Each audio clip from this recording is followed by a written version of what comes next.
Well, there's a question you could talk about forever. My first memories of Dorwest were probably as a small child, when my father used to go away and do shows, and there'd be tablets and all sorts of promotional items around the house. But I was probably only about 5 or 6 years old at the time.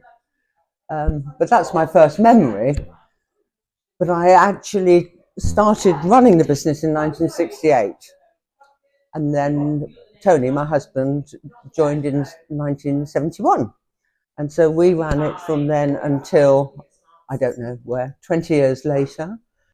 It's changed so much since then, because when I first started in 68, it was literally me doing everything.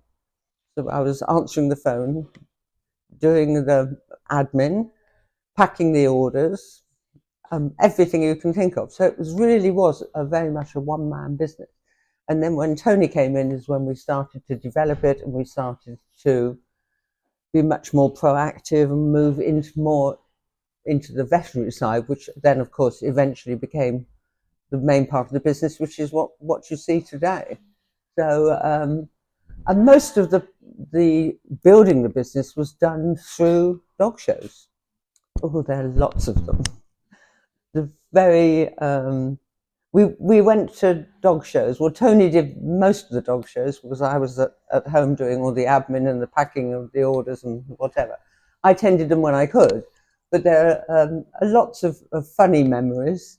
Travelling off, we only had a little old van with everything in the back, and we'd trudge off to wherever it was, up in Scotland or all over the place.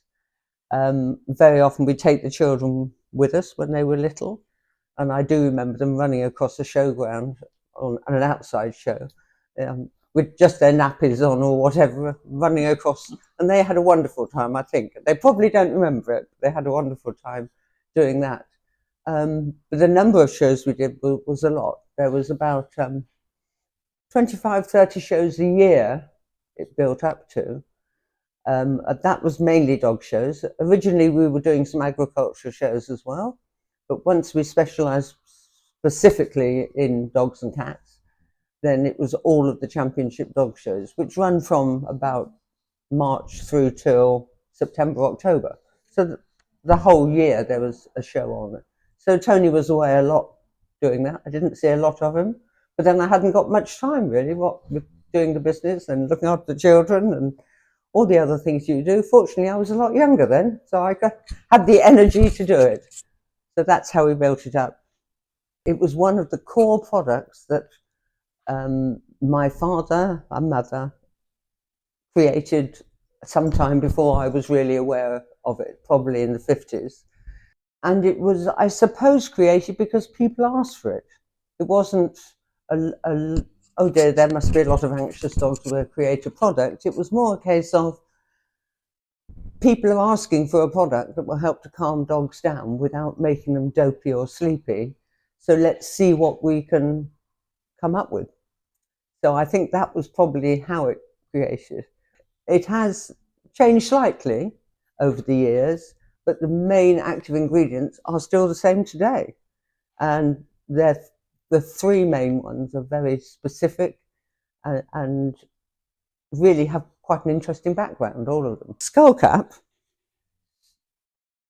used to be known, and its country name is still mad dogweed, which gives you an indication that it was given to dogs that had rabies back in the day, Middle Ages maybe. So even then it was recognised as having a calming influence. I should perhaps say it doesn't actually cure rabies, because nothing does. And then valerian is a well-known calming herb.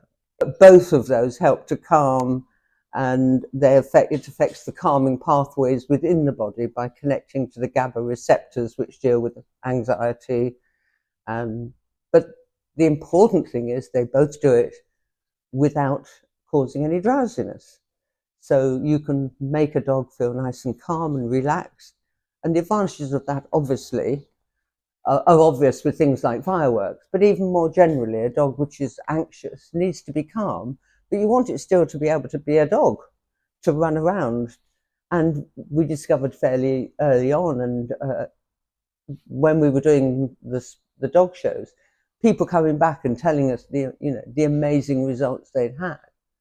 And there were quite a few breeds, which I won't mention, but there are quite a few breeds that were back in the 70s and 80s very anxious for various reasons.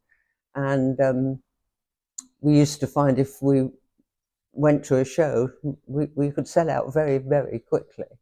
The third and probably the most important active, not the most important, but the most unusual active ingredient is mistletoe. And mistletoe is used a lot on the continent in various herbal formulations, both for people and for animals. And it has the effect of actually lowering the blood pressure. So when you lower your blood pressure, it makes you a little calmer. And in conjunction with things which are already making you less anxious, it's a really important combination. So those three are really what makes it so successful. And in fact, we have a lot of people that have used it over the years for dogs doing agility work. You can go and look at the agility, which is amazing in Cruft's main ring. And you'd be surprised how many of those dogs are probably having Scullcap and Valerian. Because they're feeling calmer, they can concentrate more. And that's why it's so important for training. It sounds silly to want to calm down a dog when you're doing obedience training with it, but actually it's much more receptive to what you're doing. And that's another reason it's so successful. So it has numerous different applications that it can be used for. And has become and still is probably one of the most important products in our range. But it goes way, way back to the 1950s, I think. Valerian compound is a very, very, very useful product. And the reason we created it was that if you're giving tablets, i.e. Scullcap and Valerian, you need to give them on a regular basis. And you need to think in advance a bit because they're not as quick acting as a liquid. A liquid is absorbed into the system much quicker. So we developed the Valerian compound with the intention of it being more for short-term use, but something that would work very quickly, which is, as I think we've probably said numerous times over the years, a good example of this is when you've got fireworks. So you're giving Scullcap Valerian tablets perhaps on a daily basis to lower the anxiety threshold. And then you think it's all over and the neighbour decides to set off a rocket and the dog goes berserk. That's when you need Valerian compound because it will work within 20 minutes, maybe less sometimes. And so it's a very useful combination to have the one to reduce the background anxiety and the other one almost as a bit of a top-up short-term use. It's also, I should say, very important for cats because cats notoriously don't like eating tablets, but if you put Valerian compound on anything, they'll almost, they eat almost anything because cats are totally addicted to Valerian. And in fact, I do remember, as an aside, years ago, when we had a Valerian root come into stock for making tablets, we used to have to wrap it in tinfoil, then seal it in a box, almost bury it somewhere, because if you didn't, every cat in the neighbourhood would be round trying to get at the Valerian. Cats love Valerian.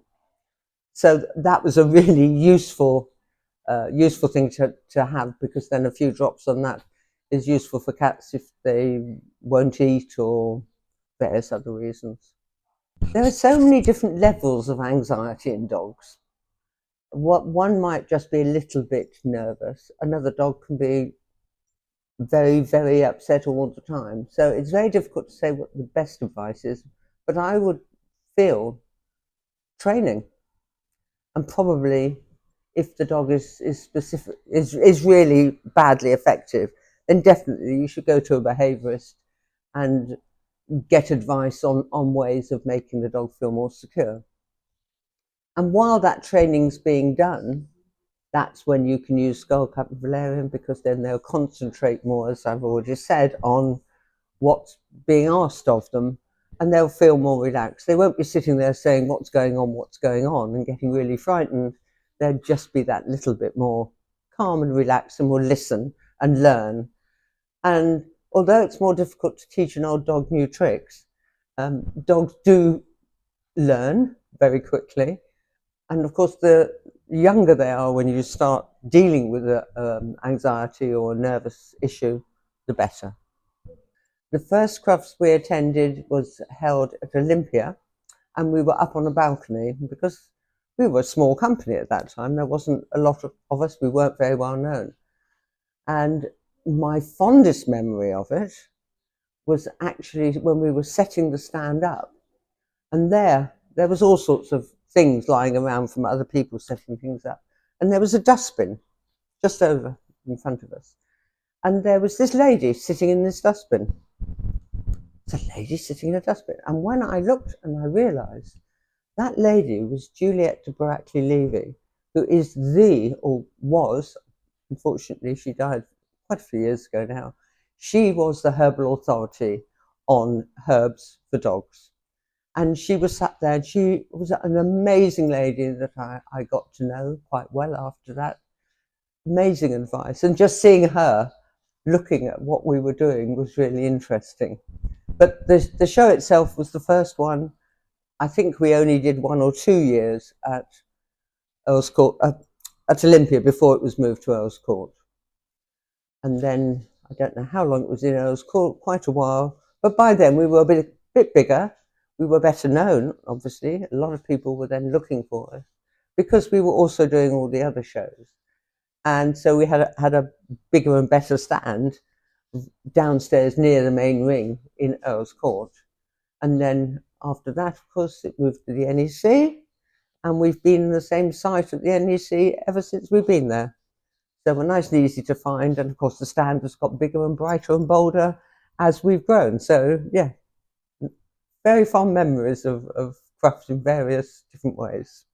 The year was 2005, and I remember it very well because early on in that year, I received a letter, and the letter said, "Her Majesty is minded to offer you an honour.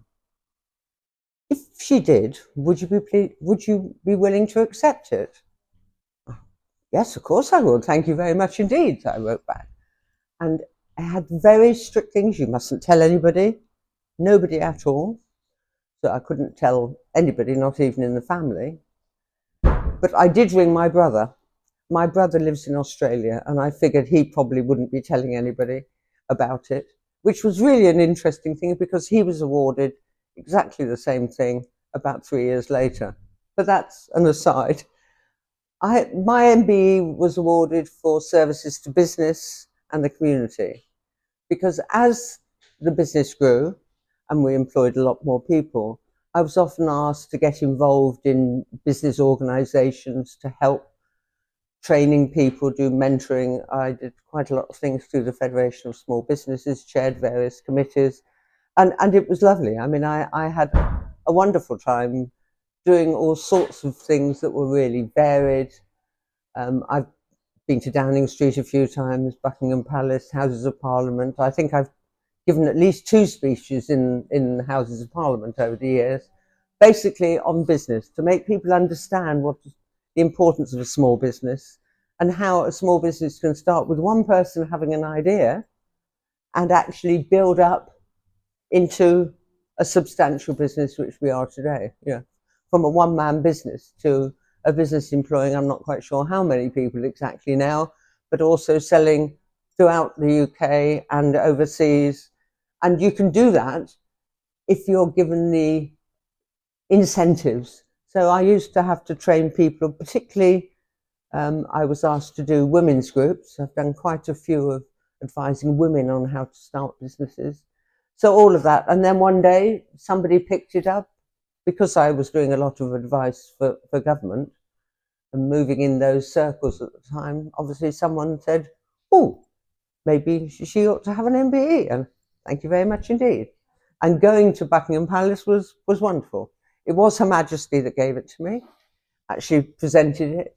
And it was a lovely day. And both my husband and the children all came along. And then we walked from Buckingham Palace across Green Park, and we had afternoon tea in the Ritz. And it was absolutely beautiful. So it's a day I shan't forget. And it's a culmination of a lot of work, not only within Dorwest Herbs, but also helping other people to learn how you run a business and what you need to do.